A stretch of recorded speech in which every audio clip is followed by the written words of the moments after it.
What's up guys, it's Ghoti here and welcome back to yet another amazing video on the channel.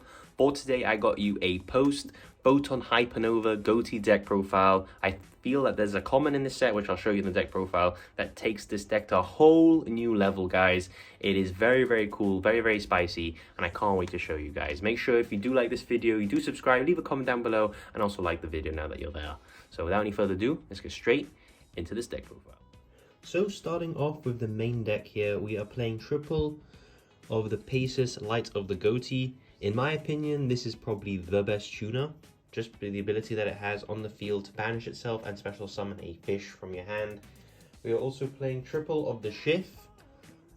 The way to win in this deck, I believe, is literally to just keep spamming these guys onto the board. Make sure that every standby phase you have both of these guys returning, and basically you'll be able to outgrind your opponent that way.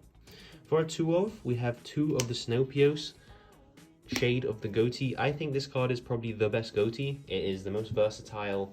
It's a quick effect. It can banish stuff out your graveyard, and then whenever a card would leave the field to be banished instead, whatever it targets, that effect it would apply to. It can do itself as well, and it can basically just keep recycling itself to your hand.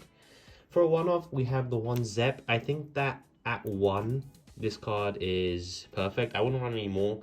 Just the fact that it special summons and synchros immediately. It's not like the other tuners that give you the choice to pick when you synchro summon. If this guy special summons, you have to synchro immediately. So that is sort of why I'm not a fan of this card. You just play 1 to send it off Arion Post when you do make him during your opponent's turn, and that gives you access to the level 8. For another 1-of here, we have the 1 Enoch. I'm not entirely sure how I feel about this card. I think this card's okay. It searches the trap, which is the whole reason why I'm playing him. It's sort of nice to summon him and bring back a tuner. It sort of lets you synchro on your turn as well. If I was going to cut a Ghoti, it'd probably be this one. And for the last Ghoti here, we're playing 1 Exeep, just because it's level 4, and it's basically like Gazelle. If you add it to your hand, and you banish the fish in the same sort of chain, it will trigger. It doesn't need to be in your hand and then a fish be banished. It sort of triggers like a Gazelle in that way. So that is it for the Ghotis. Let's move on to the other fish. We have triple of the Lifeless Leaf Fish. This is your Foolish Burial. This is a 1-card, basically, interruption, because you send your Shift. Shift banishes itself to give this 500 attack. During your opponent's standby phase, it brings itself back. You synchro into an Arion Post sends Zep, and then you got your level 8 synchro with interruption. So that's why we're maxing out on our Lifeless Leaf Fish. He's probably our best starter. Along with the Supe package, I see some people not play this. I think they probably should. This lets you make Arion Post during your turn, and of course we have the Brick Supe, and it's quite versatile in my opinion. And the discard doesn't really matter most of the time, because if you're discarding a tuner, you want to banish it anyway, so in the grave is one step closer to doing that. For the best extender in the deck, Triple Abyss Shark. This card is mandatory. I don't care what anyone says. The fact that it just special summons as long as you control a water, locks you into waters for the rest of the turn. Oh no! Anyways, because all you're going to be doing is summoning waters anyway, for the most part. And it searches you a level 3, 4, or 5, and it counts itself as a level 4 for the XC summon of a number monster. This card pretty much does everything. And the cherry on top, it does double battle damage to... The first damage your Xyz monster inflicts is doubled because of this guy. So really nice. We're playing triple of the Hop Ear Squadron. This is a way to play around Dark Ruler no more, and gives you extra interruption during your opponent's turn. And also you don't need to make the fish. You can make any synchro with this. It doesn't need to be fish related with Hop Ear Squadron. So you can easily make Baron de Fleur during your opponent's turn. You could easily make Crystal Wing. You can make the Emancipator Water synchro that we do play. You can make the Ruddy Rose Dragon that we do play as well. It's really versatile, and I think you should be playing 3 of it, because seeing it in your hand is absolutely insane. For my new favorite card into the deck, this is of course post Photon Hypernova. We're playing double of the Minai-Rikua, I believe is how you pronounce that card. This card's insane. This card is literally a normal summon Omni Negate, or it can special summon itself when a water effect is activated, which lo and behold is your entire deck. So it special summons itself, and it can banish itself or another fish to Omni Negate any card on the field. If that sounds insane, it's because it is, and that's why I'm playing 2. And now we have double silent angler to round off the fishers and the extenders that we're playing. This is mostly searchable. You usually only search it off your abyss shark, but I feel like playing 2 is better because if you go through 1, you'll at least have a second one to use later on as well. That is it for the extenders. Now let's move on to our hand traps. Triple of the bestials. Bestials are really good because they're DD crows on crack, but not only that, in this deck they are level 6s that you can summon for free and synchro with during your opponent's turn or during your turn. I feel like that part is really overlooked, and that is one of the crucial points of the bestials. We have double Jerusalem. This is basically what you search off Magnum, obviously, and the fact that you can chain block with him as well if you use him as synchro material, as he will get his effect to target and destroy a special summon monster. So really essential. You could have potentially played the new one that came out in Photon Hypernova, but I haven't tested with that. This is the build I've been testing, and it's been very good. For our spells, we play 3. 2 Pot of Desires and the 1 Field spell. These are pretty much all the spells you need. Draw 2, you play a lot of multiples, you don't really care what you banish. And then the 1 Field spell, because you never want to see more than 1 in your hand. And if it's popped, it has a way to recycle itself anyway. So that is what we're playing. And for the traps, we are playing 4. Triple Impum, another hand trap, just really good, especially if you hit the Kit Kalos.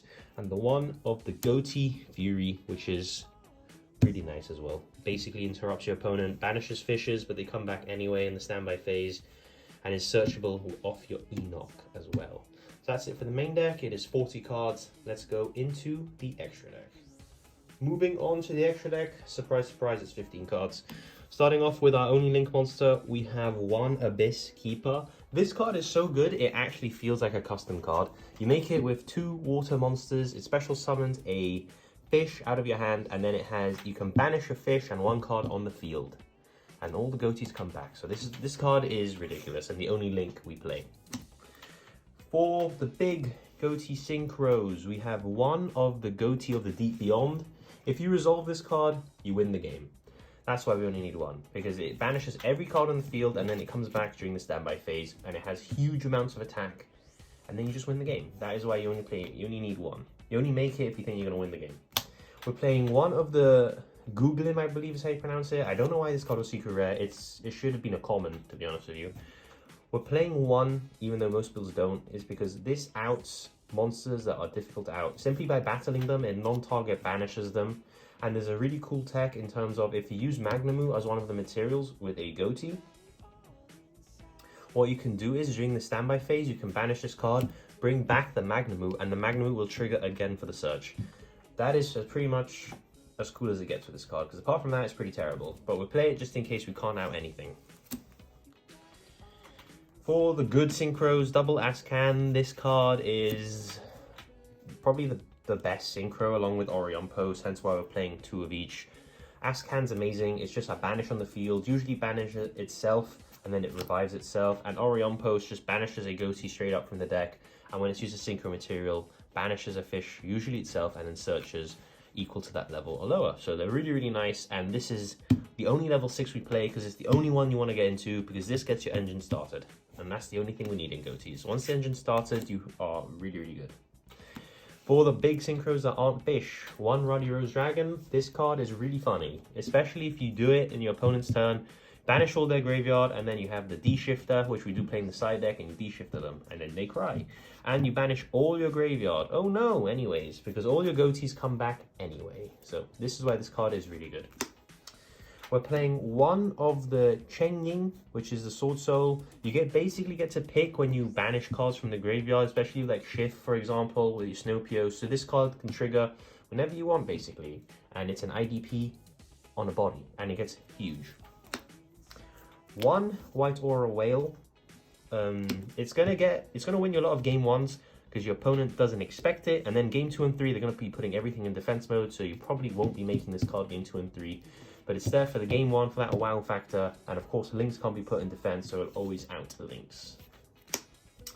We have the 1 of the Crystal Wing Synchro Dragon. This is if they try to throw a rock at you, you simply say no, because Orion Post plus any 2 level 2 tuner Ghoti makes your Crystal Wing, and this is a monster negate every single turn. Same can be said with the Animancipator Risen Dragites. You make it with Orion Post, and it's a spell and trap negate every single turn as long as you have a water in your graveyard, which, hint hint, you will. So that's why we're playing these two. For some spicy tech, we got some Scarlet Red Dragon Archfiend. I make this is a win condition in time, and also sometimes you just need to out an entire board, do burn, and go for game. That is why we play this. For the X-Users, 1 Stealth Kraken. Basically turns everything into water, which can sort of screw some decks because they do rely on attributes. And also is a quick effect pop, and does burn during your opponent's turn as well. So another cheeky way to win in time. And then we have probably the best Xyz monster at the moment in Yu-Gi-Oh! The Abyss Dweller. Your opponent uses a graveyard deck, you simply slap this down and give them the handshake because they cannot play. Because Abyss Dweller simply just says, sorry. And that's the extra deck. It is 15 cards. So that is the end of the deck profile, guys. I hope you guys did enjoy my take on what I believe is a very, very good Ghoti deck profile. I've been testing this deck quite a lot recently through locals and through online play, and it has a lot of good matchups against Telements and other meta decks. So I feel that it would serve you guys quite well. Without any further ado, I'm Ghoti here, and I'll see you all in the next video.